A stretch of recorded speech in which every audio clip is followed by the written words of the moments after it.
right. Good evening, everyone, and welcome to the sixth episode of Season 3. We, of course, would like to thank Ms. Susan Capa, Public Relations of the IARFC, for providing us with the best speakers and sharers who are on top of their financial planning practice.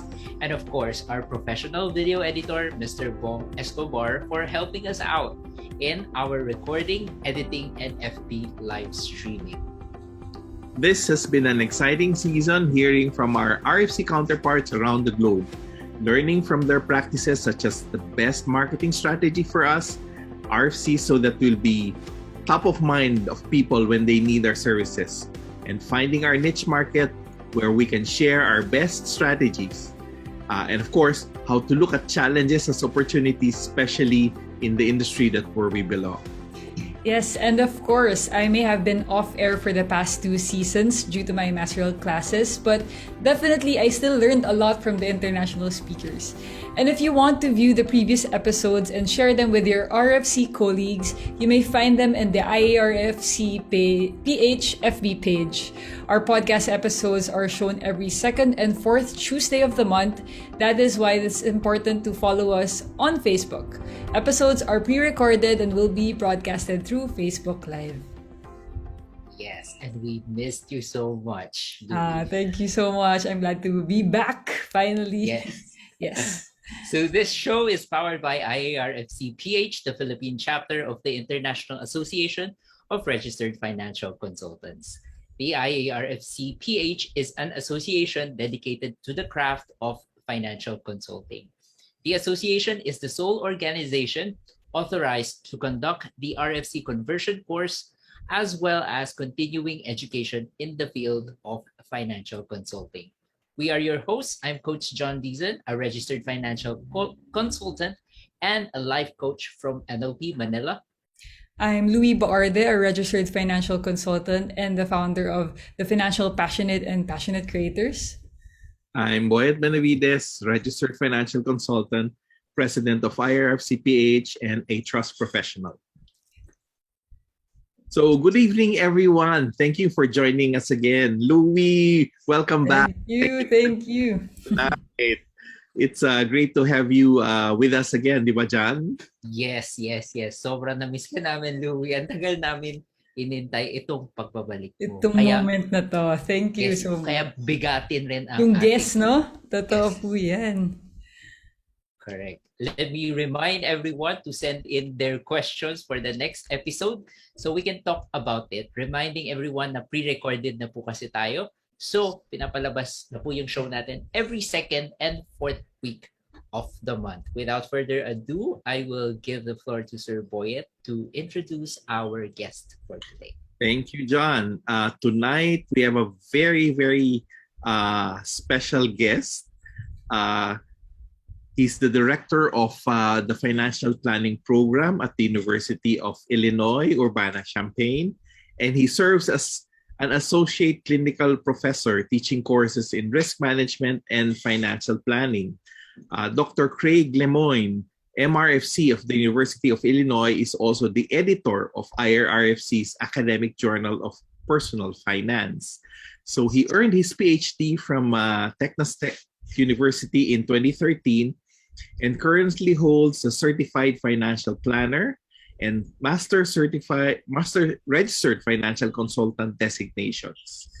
Currently, he serves as the executive director of the Academy for Home Equity in Financial Planning, chair of the Master Registered Financial Consultant Board, working with his team to develop specialized content in the area of agriculture-focused financial planning.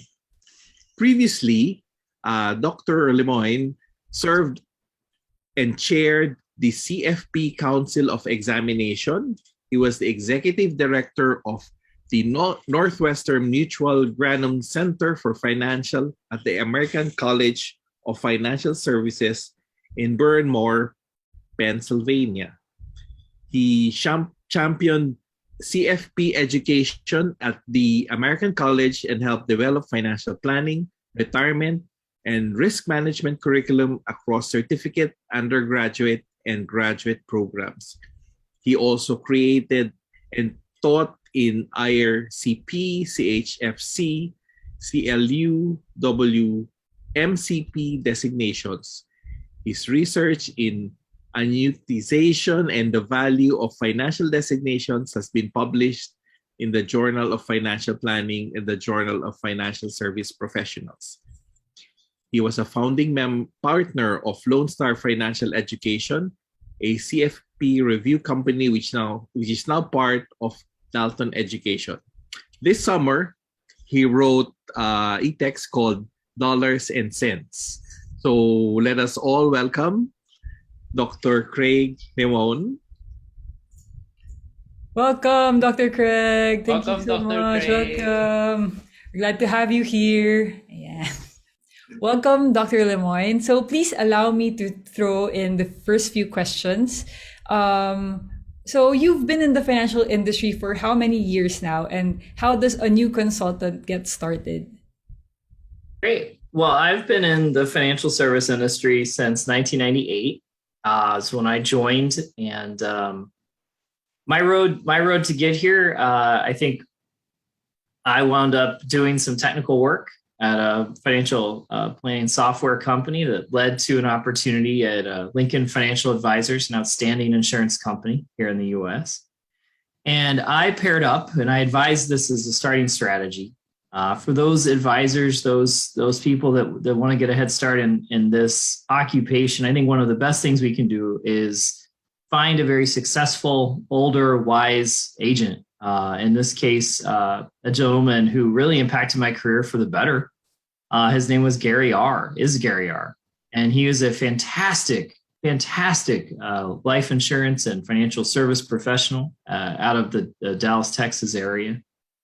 And I had the honor of working with him for about 5 years. And, he taught me so much in those 5 years. I think that model lends itself when we're working in a commission revenue model, that really does lend itself to success. By the end, Gary was comfortable with me sitting down with his customers and clients and running some of those meetings, for the B and C level clients. That's how we kind of broke it down. And then that allowed him to focus more time on the A-level clients or going in and getting more A-level clients, right? So that model is a good model. It works because you build a relationship. It works because you build trust. It works because just the revenue stream of commissions can be very hard when you're 20, right? Like when you're 22, 23, 24, who do you know? You don't know anybody, right? So how are you supposed to make a living on that? So one of the things we do see in the US is a move away from commission models in the investment advisor space. And so for students that want to go in those spaces, they have career tracks, kind of like a law firm. They start them out as an assistant. It's a very hard job. Don't get me wrong. You're going to put your time in, and then you make your way to associate, and you make your way to full, and then you can make your way to partner. So the investment advisor space here is set up a lot like I would say those tracks to get in the business tend to be a little more salaried oriented.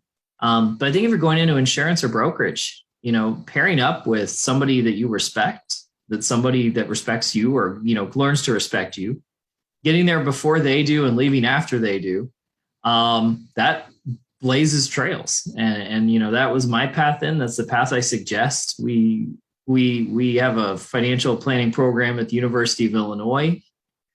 And that program, we're very connected with Chicago. And Chicago has a very, very big financial service space. And so we've made relationships there with some outstanding general agents, with some outstanding brokers, with some outstanding investment advisors that our students can turn to and say, hey, I want to be more like this person. How can I be a little more? How can I work with this person, right? And so we have some pipelines we've created there.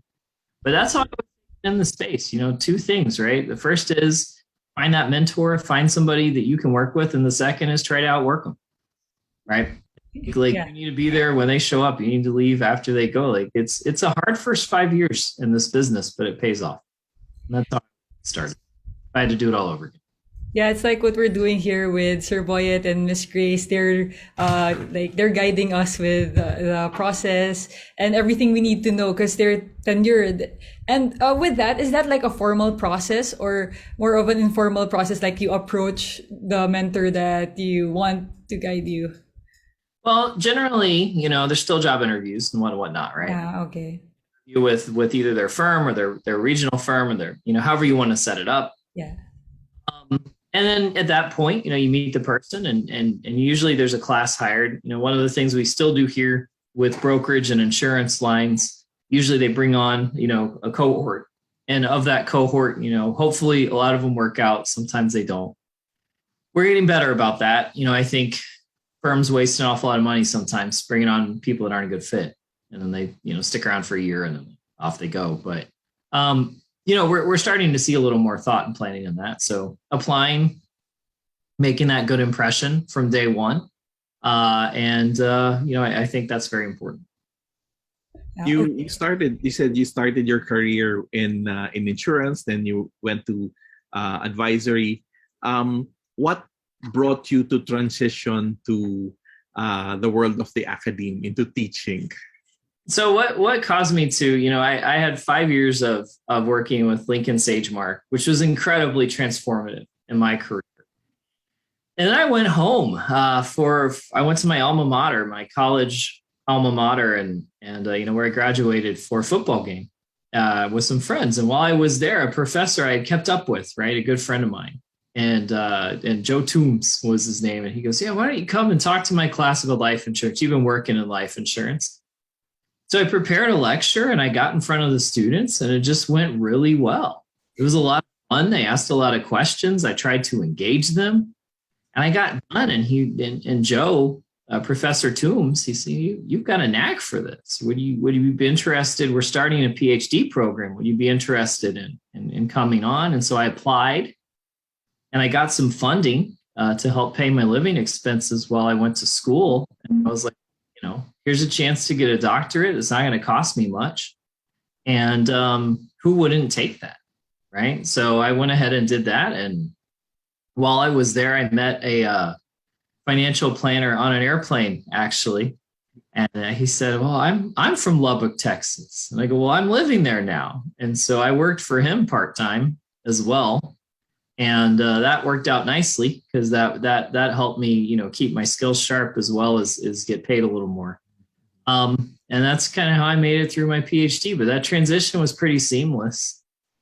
And then comes time to finish up, and I go to this academic conference. I think this is an important story for anyone young watching this. So I'm going to share this story with you if you don't mind. So I go to the Academy of Financial Services, the AFS, and they had an annual conference in Orlando, right? So I go, I'm in Florida, I'm at this conference. And I notice an older guy, and he's carrying a bunch of books, and he's walking towards an exit, and he can't get the door.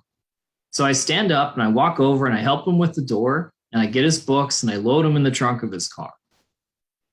And about 2 weeks later, I get a phone call from the dean of the American College in Philadelphia. And he said, we'd like you to come interview. We had someone retire. We'd like you to come interview for this financial planning professor position. And so I get up there, and lo and behold, it's the guy with the book. The books for. And I say, well, Dr. Warheide is his name. And I said, Dr. Warheide, why are you interviewing me? He's like, well, you're the one kid that got up. Mm-hmm. So I got the interview and I got the job. Wow. That was 9 years. I worked there for 9 years. So in the end, the lesson is that had I not gotten up, had I not helped with those books, who knows how my life would have gone, right?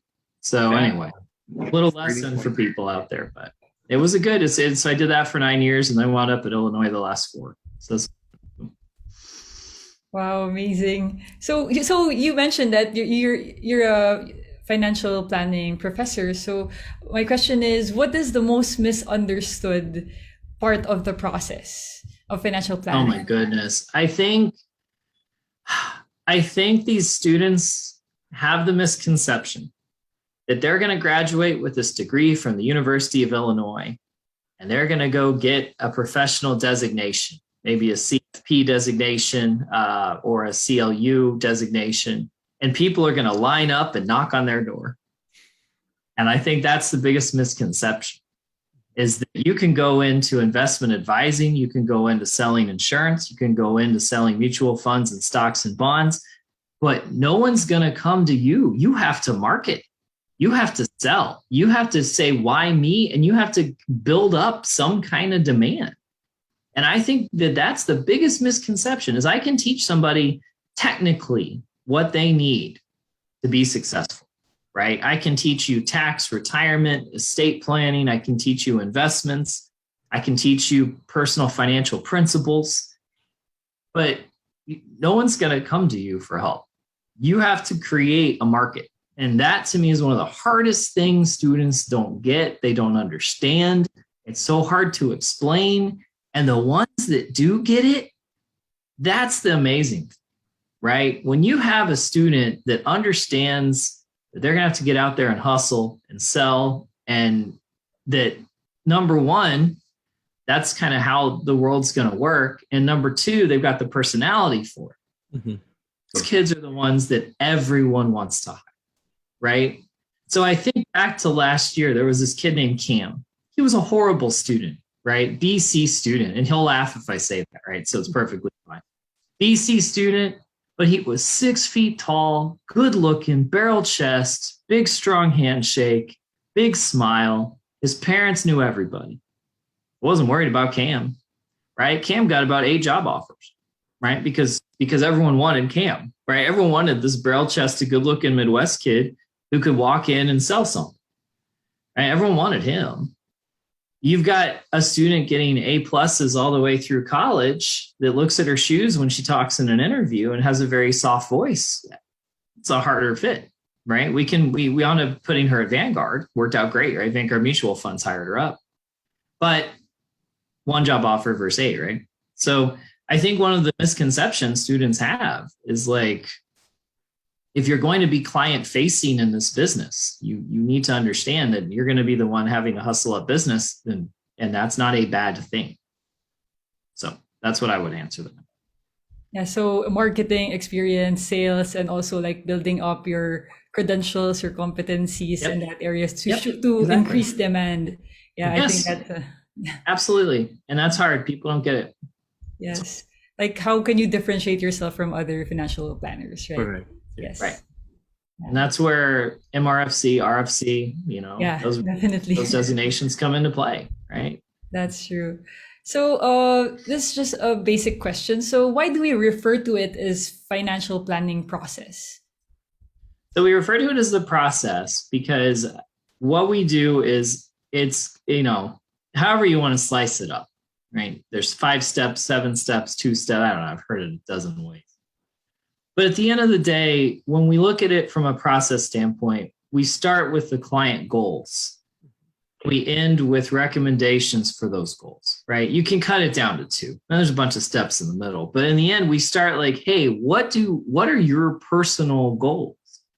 Now, sometimes those goals are very clearly spoken. And sometimes those goals are a little more implicit, right? My favorite example of that is, I've sat down with my neighbors here in Illinois, and they've said, oh, we want to start saving for our kids' college. We've got a 3-year-old and an 8. We want to save for college, save for college, save for college. You go, okay, well, what would happen if one of you died? Silence, right? So sometimes you get a client with this explicit goal of, I want to save for college, but you say, well, what would happen if you died? What would happen if you're disabled? Let's start there. And we will answer your goal of saving for college, but without life insurance, you guys are in a lot of trouble if something happens, right? So let's start with the goal you don't think of, the goal that's scary, the goal that no one wants to say out loud, and then we can move to the goal that's fun, right? We're gonna say that's a fun goal, right? Every week we have an extra $50, $100 go in that account. It feels good, but we got to start with this goal that's not too fun to talk about. So the process of financial planning is a goal-based process. We need to figure out what are the goals of this customer, this client, and then we answer those goals. The difference between that and selling, let's say, an annuity product, right? So let's say that there's this new annuity product, Pacific Life launches this new annuity product, right? And it promises the client some rate of return. It's got some guaranteed rider on it. If you're just selling the annuity, you're going to go to everybody who's retired and you're going to try to sell that annuity. You're not really going to ask about their goals. You're not going to ask about their process. You're not going to ask about what's most important, what's least. You're just going to sell that annuity. There's nothing shameful about that. There's plenty of annuity salespeople out there. But financial planning is different, because with financial planning, that annuity may be an option, but it certainly wasn't in the conversation with my neighbors, right? We talked about life insurance, homeowners insurance, auto insurance, and we talked about their college accounts, right? That was the conversation.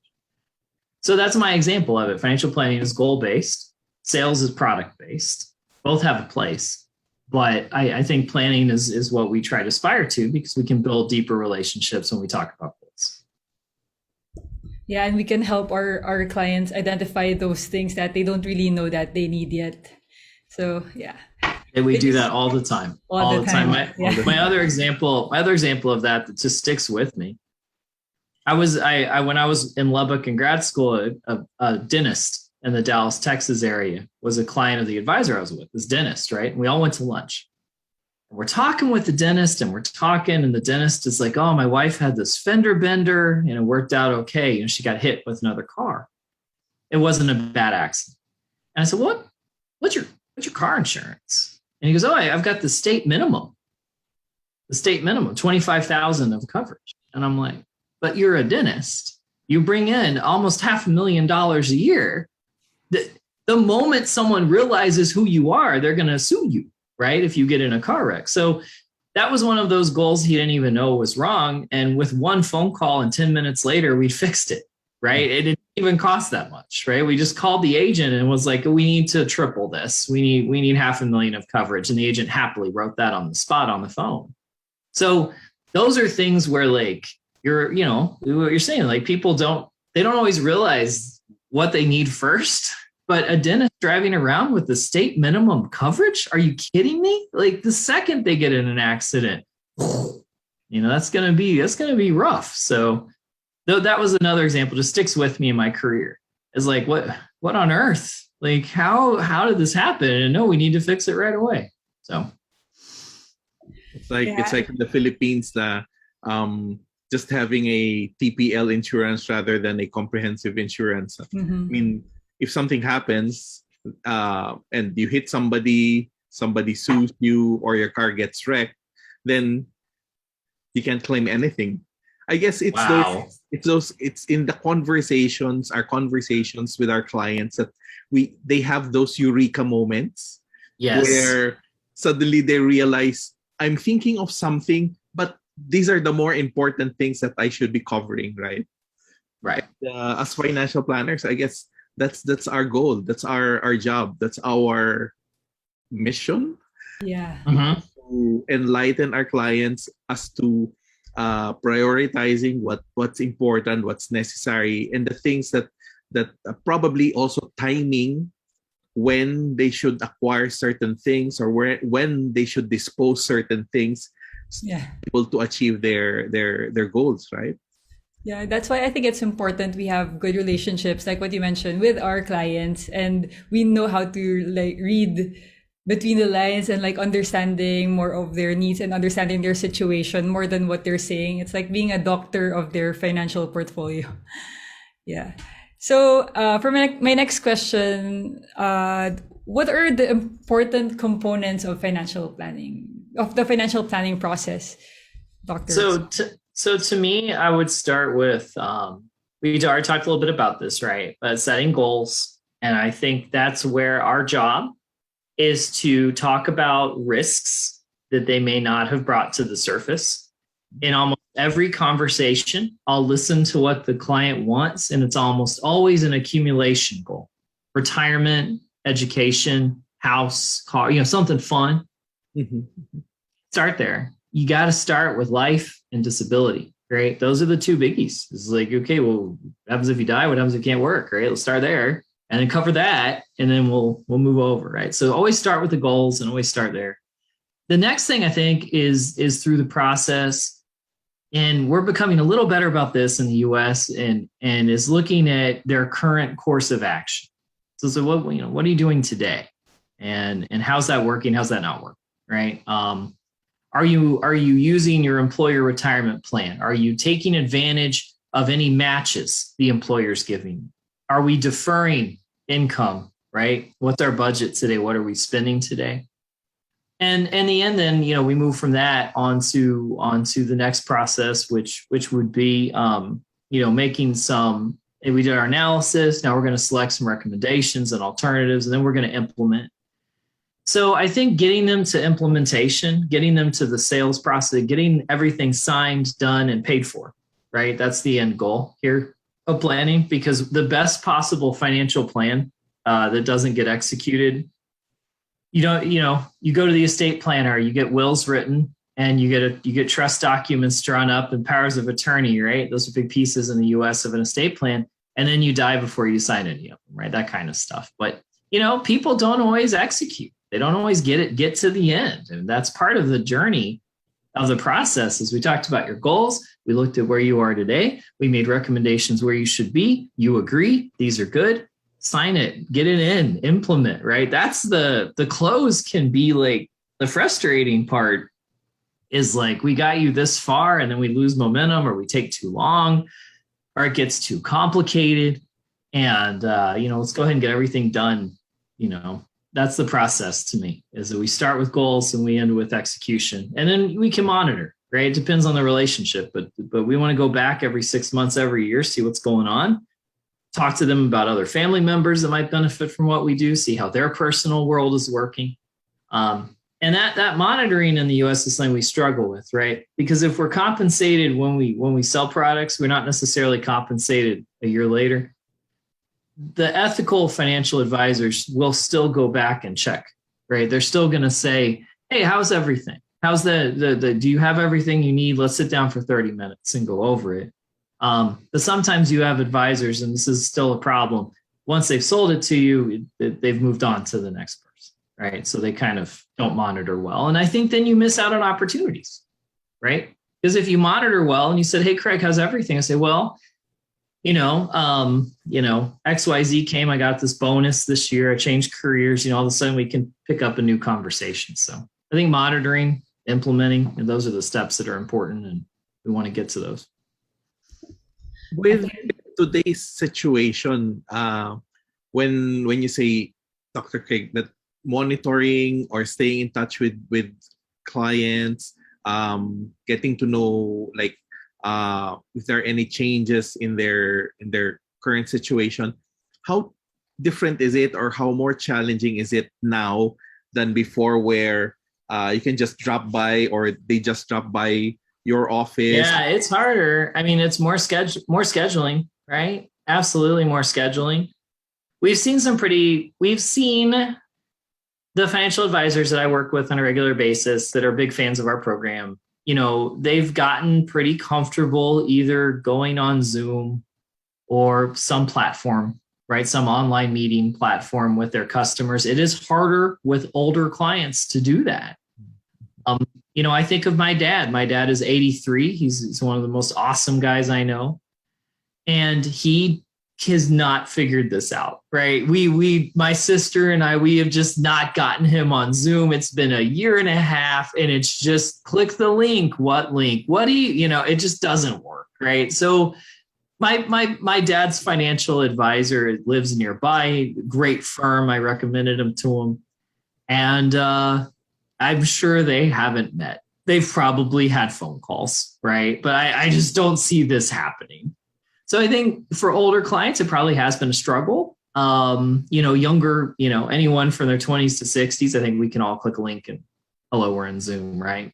It's different though. It's hard to have big conversations, I think, over Zoom. When all this first happened, I kind of thought it would be short, right? We'll be 2-3 months. We'll be over it. That turns out that's not what's happened, right? So I think some of us have become acclimated to Zoom conversations, but I think it's still hard to have real serious ones. And, maybe, hopefully as the next year unravels, we can have more conversations masked up or not, and meet with people with more vaccines and all that. And here's hoping. Dr. Lemoyne, I want to get a different side of things wherein you're in the academic world, right? Yeah. So, and there are a lot of things that consultants usually don't realize. Like in the first one, you said that they don't realize that marketing is different from just knowing the knowledge, the technical stuffs, right? So it's different than sales. Where do you see the most of your students actually, or consultants mostly fail? So what I see is the business model here that seems to do much better with retention is the investment advisor space. And I'll tell you why. The investment advisor space here has really adopted a career salary model. It's different, right? It's a different model than the insurance and brokerage spaces. But through that model, they're much more careful on who they hire, right? Because there's slightly bigger stakes for their firm, right? So one of the things I've seen is from a student standpoint, where they land does tend to be a retention issue, right? We have a lot of students that go to wirehouses, Vanguard and Fidelity and Charles Schwab. They hire a lot of our students today. They have their own internal financial planners. They also want somebody on the phone bank that knows enough to field calls from consumers, right? So they want those people.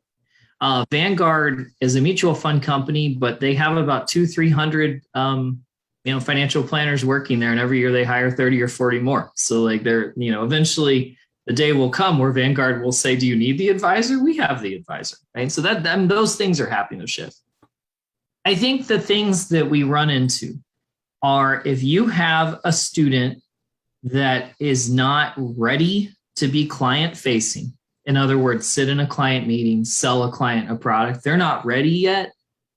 They get excited about this opportunity and they're going to earn so much money, and then they fail because they either don't have the personality or they don't have the tenacity or they haven't been trained, right? One of the three, right? So there are students in my program that can go to a company like Northwestern Mutual, which is an incredible insurance company.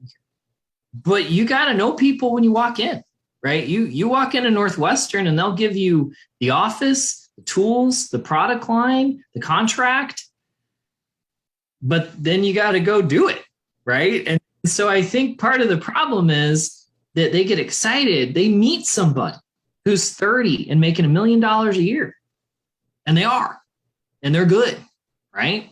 And they go, man, when I'm 30, I want to make $1 million a year. Well, do you know who he knows? Do your parents know who his parents know? Right? Because there's a lot of that. That model requires you to be pretty well set up ahead, right? So to me, that's where you see some failures. You see analytical students that aren't as well connected. They aspire to be this person, but this person had a lot of privilege coming out of college, right? Their parents probably were in a country club. They were raised around money. They speak the language of money. They've traveled the world. They can have those conversations with other rich people. If you're coming at that and it's a different journey for that kid. And then you see that kid fail. And what frustrates me there is that kid fails. And then we're left with like, no, you just picked the wrong path. There's other paths. You can be successful in other paths, just not that path right now, And so that's part of the challenge for me, is to make sure these students get in places they can succeed, right? Like, who has the personality to be on the phones at Vanguard? I sure don't. I'd go insane. I would hate that job. There's other people that are very good at that job, right? Who wants to go to Fidelity and do, rollovers and try to sell IRS?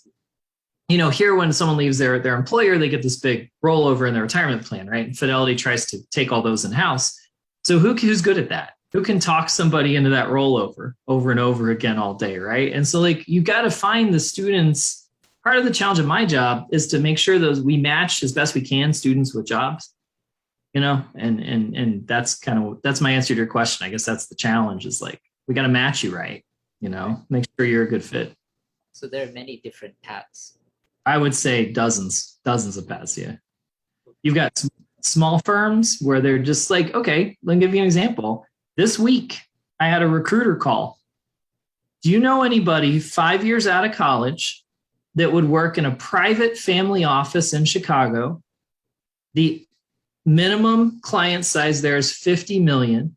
They work with multiple billionaires. Discretion and privacy is a must. Okay. That sounds like the best job I've ever heard of.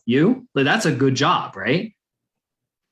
So then you got to go, okay, which alumni would be the best fit for that, right?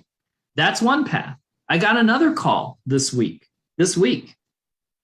Someone in a farm town south of Chicago, lots of corn, lots of soybeans. We are a mom and pop shop. We're looking for someone that wants to live here and be here at least 5 to 10 years. We primarily work with farmers, and that's our model. Do you know anybody? So like those are two wildly different jobs, right?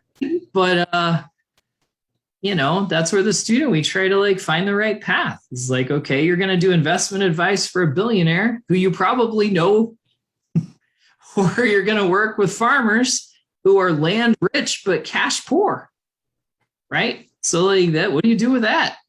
Somebody that's worth 30 million bucks, but it's all land. What do you do with that person? I don't know. So that's kind of where we're at with like different opportunities out of our program. And then you've also got in town. I've got insurance people. We need 5 more agents. You have 5 more agents. That's in town, 5 more agents, right? So you get a little bit of everything. That's the beauty of our discipline. Any of us could pick up and do something else, right? So that's like the beauty and the challenge of what we do. Totally different paths. So, Dr. Levoy, what advice would you give to your consultants regarding crafting a financial plan, whether they be on that billionaire path or the farmer's path? I think with crafting a plan, I think we need to make sure we uncover a comprehensive aspects of that client's life. We want to ask good questions. We want to get a good understanding of where they're headed and their cash flow. We want to look at their financials. We want to say, what's your current cash flow? What's fungible? What's discretionary? What's not, right? And we want to get a good idea of, kind of get their balance sheet. We want all their analytics, right? We want to understand this family. And then once we understand the family, we can start working within the family to enact change, right? So I think one of the things is data gathering. Once we've gathered data, then we can move on to making some recommendations and analytical, right? But I think the data gathering is the hard part, because so often someone goes in with their company questionnaire, right? Or the iPad nowadays, right? So you've got like the questions. Well, what if it's not a good questionnaire? What if we're not asking the right questions, right? Like one of the best things I've ever heard in data gathering, what keeps you up at night? What are you worried about? What's one thing we can do today that would make you feel a little better? Right? Are we asking that question? We should be. You should be every meeting. What's one thing I can do today to make you feel better? Right? It's an easy question, and it gets the client talking, and you build a rapport and you unlock some fears. But what if it's not on the list? It's not on my list. I didn't ask it, right? So like those are things where I think we need to be better at asking those questions. And then you unlock some crazy stuff, right? Oh, my aunt just went in the hospital and she runs this small business. And then you go, well, let's talk to that person, right? So like those unlock business. Good questions unlock revenue. We just need to ask them. So that's what I think. Sir Boyd? You're on mute. You're on mute. Sir Boyet, you're on mute. Sorry, I got entertained with the discussions.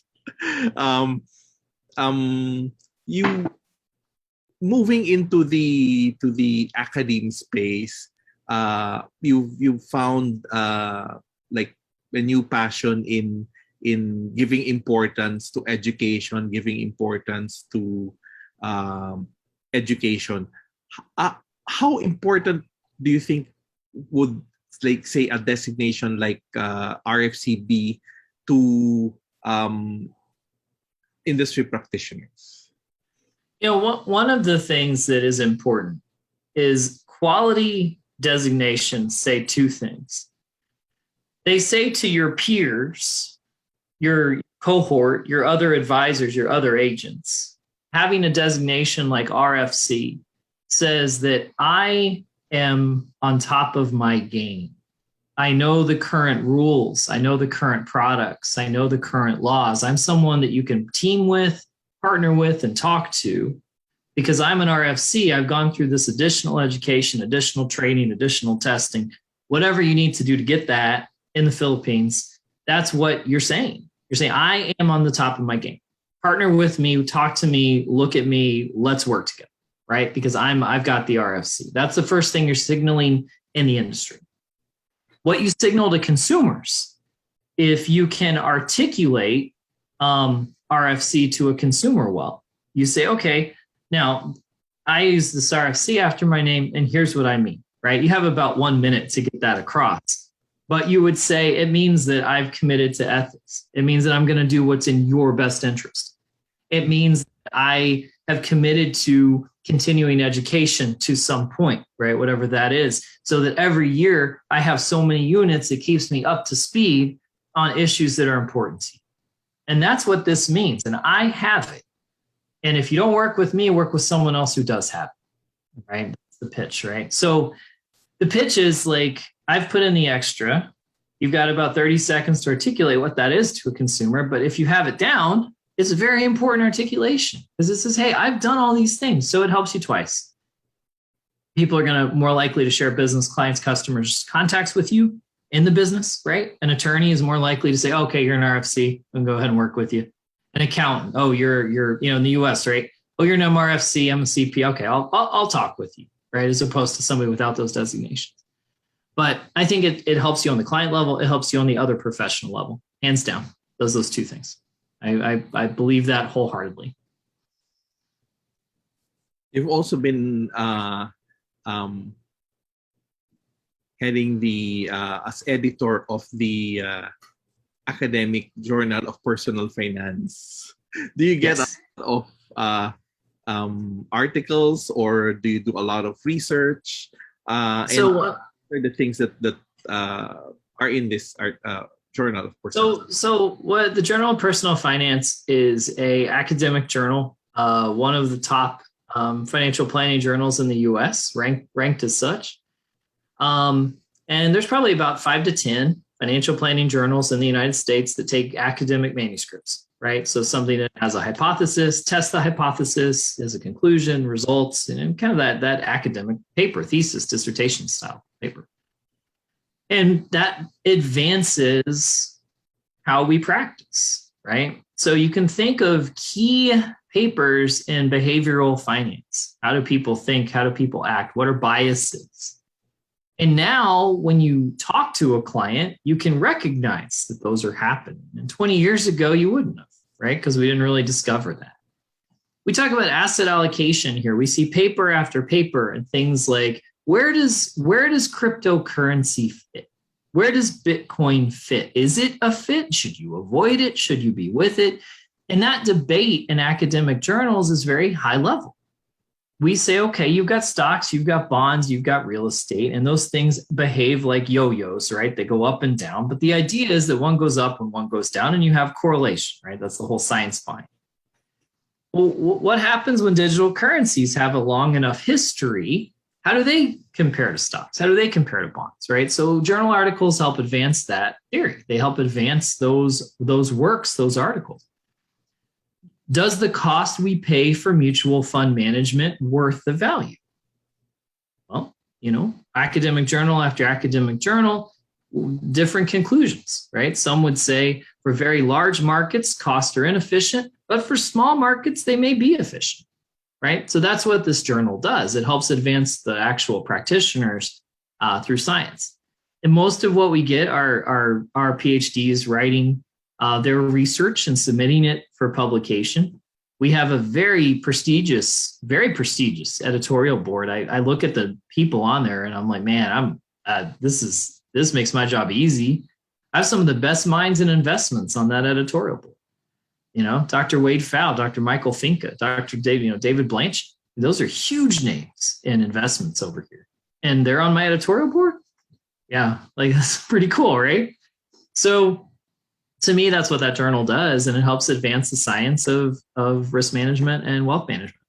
So I love it. It's been an honor to be the editor. I think it's gone pretty well. We seem to have upped the pipeline. One thing I'm good at is shaking hands and talking to people, so that doesn't hurt when it comes to getting submissions. So we'll see how it goes, but I've really enjoyed it. It's been a big honor for me. You also chair the Master Registered Financial Consultancy Board. I do. How's the experience have been? It's one of those things where we've created so much time and energy creating this fantastic designation. Why isn't it selling? It's like one of those things where it's like, just like financial planning, right? We've done the research, the legwork. We've got the topics. We've got this exam. We have a process. We vet people. We have study groups. We have value for members.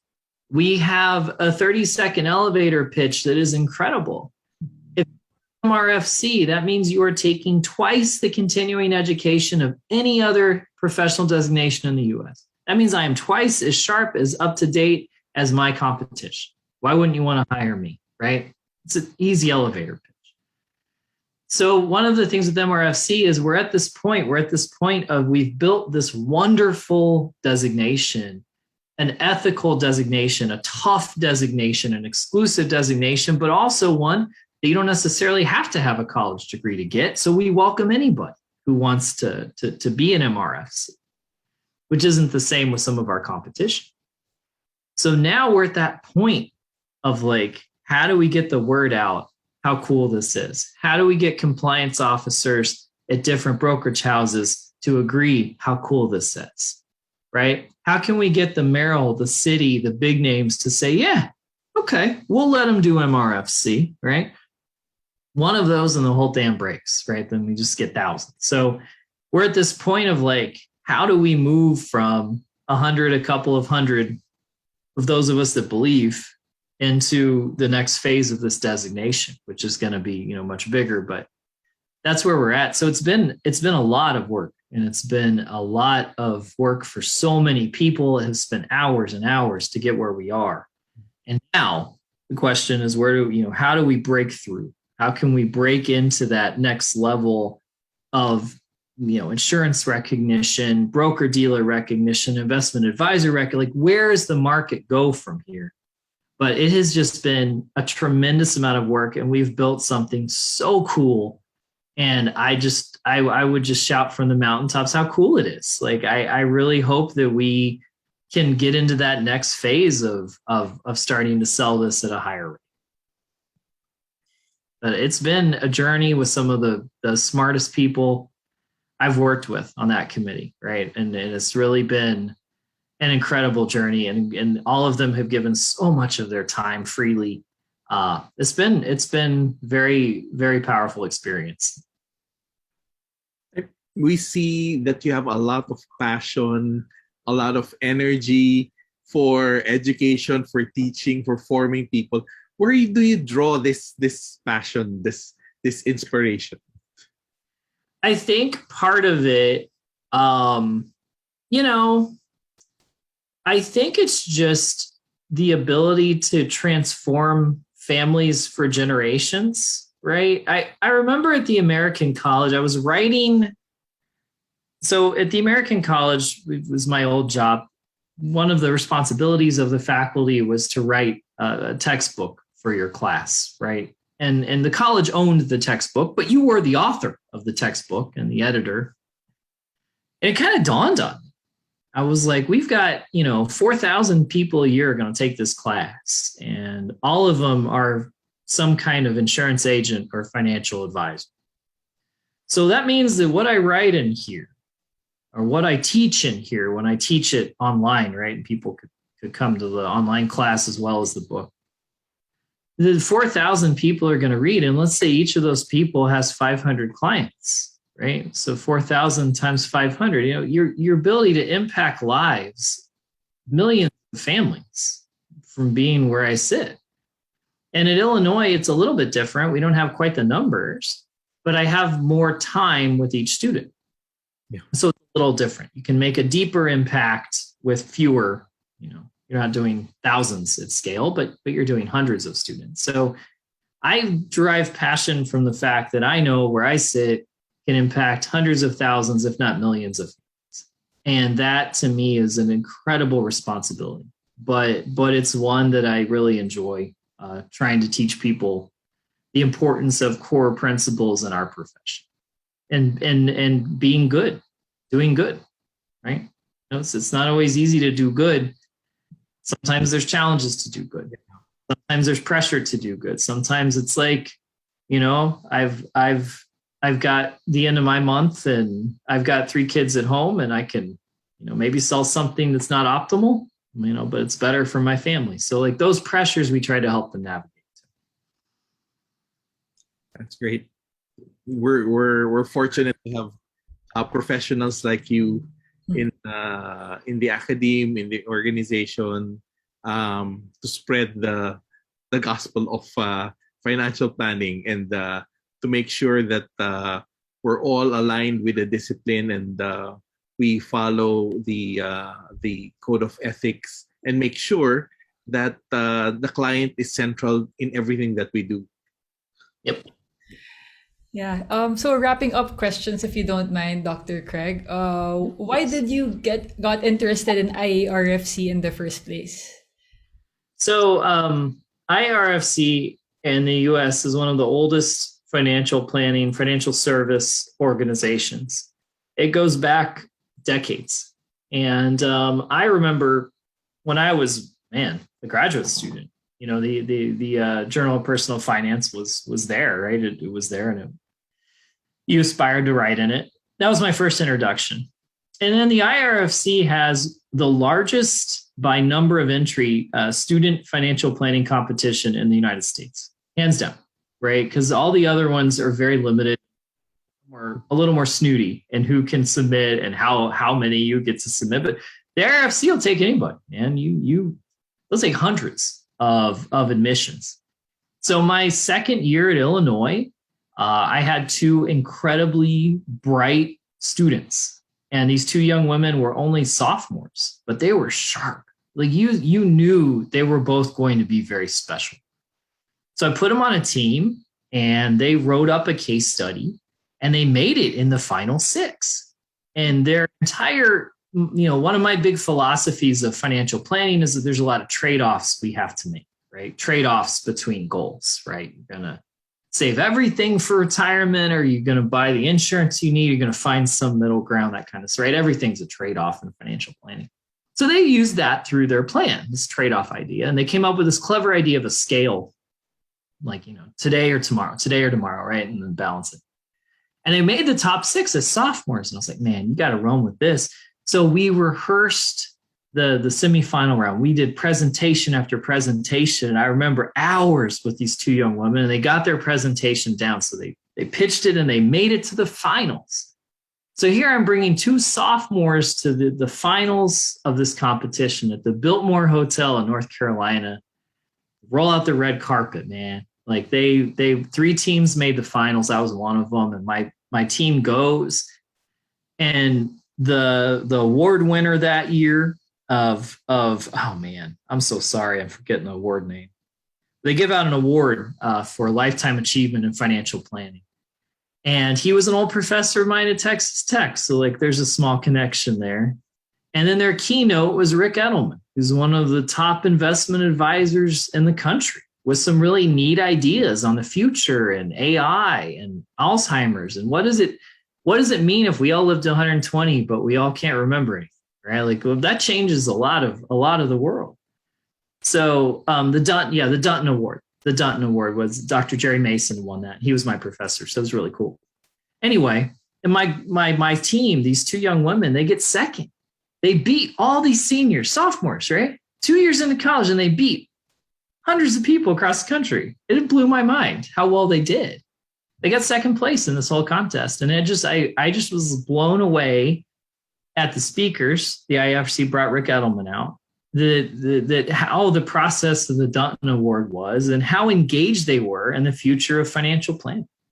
And those three things sold me. And so I volunteered to, anything you need a professor on. And then they called back and said, yeah, we've got this MRFC committee. Would you be interested to serve on that? And then when the editorship of the Journal of Personal Finance came up, I was the first in line because I realized the potential of what we have here, right? We truly have some of the best investment minds in the country on this editorial board. Like the potential here is fantastic. So I jumped at that as well. So that's kind of how I got cued into IRFC. And, it's one of the best organizations for financial planning. And hands down, it does the right thing for students and the right thing for advisors.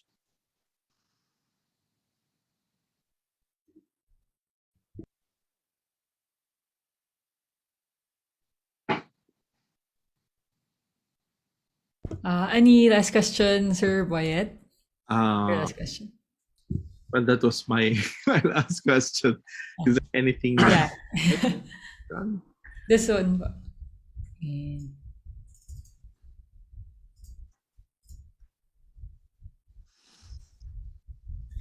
Let me know when to share the tagline. Yeah. Here. It's in the chat box, Sir Boyet. Oh, Yeah. okay. Dr. Craig, do you have any last advice for both our new and more senior financial consultants? I think with new financial consultants, I've said it before, but you need to outwork the people you're modeling. It's important to get there before they're there. It's important to stay as late as they do. It's important to learn to work hard. I think that is something that can be tricky during COVID, but it's definitely important to work very hard when you first get started. This is a fantastic, rewarding business, but you got to get there, right? You got to get to the point that's rewarding, and it's going to be hard. Just like law is hard and accounting is hard, financial planning is hard when you first get started. And I think we need to reinforce that over and over again. When you first start at a law firm, the hours are insane. It's no different here, right? It shouldn't be anyway if you're doing it right. So to me, that's like, be ready to work. That's an important lesson. The second, I think, for those that are experienced, there comes a point in your career where you get to do what you love, and this becomes something you love. And I think when we first lose a client, everything changes.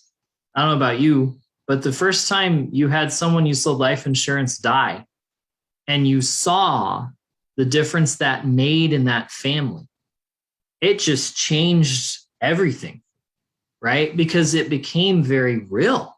It became very tangible. It became like, wow, that family will be okay. And they would not have been, right? That's, to me, when you see that, it just, I don't know. It made a big impact on my career. The first time we had a death benefit paid out and I was in my 20s, was like, wow, that meant something, right? That's like until that happens to someone, I think you don't have the depth, but once it does happen, then you see this like, oh my gosh, like especially if it's a younger person. So those things to me, like kind of markers in a career, but I think they're important markers. And, I think those are things to be ready for and can kind of change where we are, but, stay ethical and professional. One of the things about this industry is that we have science that shows and social science papers I've seen that show that like ethics and time in the business, generally speaking, those that are 20, 30, 40 years in are the more ethical advisors. Those that drop out after 3 to 5 years tend to be the ones that have problems. So as we see someone 30, 40 years in this business, usually that person is someone to aspire to because they're usually doing it right. That's why they're here 30 years later, right? So when we make mentor picks, longevity goes into play. And so as you're trying to match with people, those that do it well and ethical are the ones that stick around 30 or 40 years. So things to think about there. Thank you. Thank you for sharing with us, Dr. Craig Limor. Sure. It has been a great pleasure to have you on Tuesday podcast today. Thank you for gracing our invitation. Thank you so much. Thank you for having me. This was a lot of fun. So thank you so much, Dr. Craig, for that. Just want to share a quick lesson that I found on top of my mind right here. I really like the part where you said in the first, wherein your students would come from the bottom first, wherein they would get the assistant role first. It's kind of like to build the character of the person first before they go, and even training them all the technical details that they need. And even after that, they would then begin to realize that, oh, I have to be equipped with marketing and sales as well. So it's really nice to be part of this organization wherein I get to be with people like you, wherein there is a high ethics. I believe you are in this journey as well because of the person you mentioned earlier. Was it Gary Orr? And you saw high standards in him. That's why you want to create this and pass this around. Because here in the Philippines, I think sometimes there is like a trauma that people would just are just selling stuffs out of so that they could earn. So one of the things that RFC brings is the ethics part, wherein we really want to give this for the clients that we serve. It's really client-centered. Yeah. So I would like to thank you for this opportunity to interview you.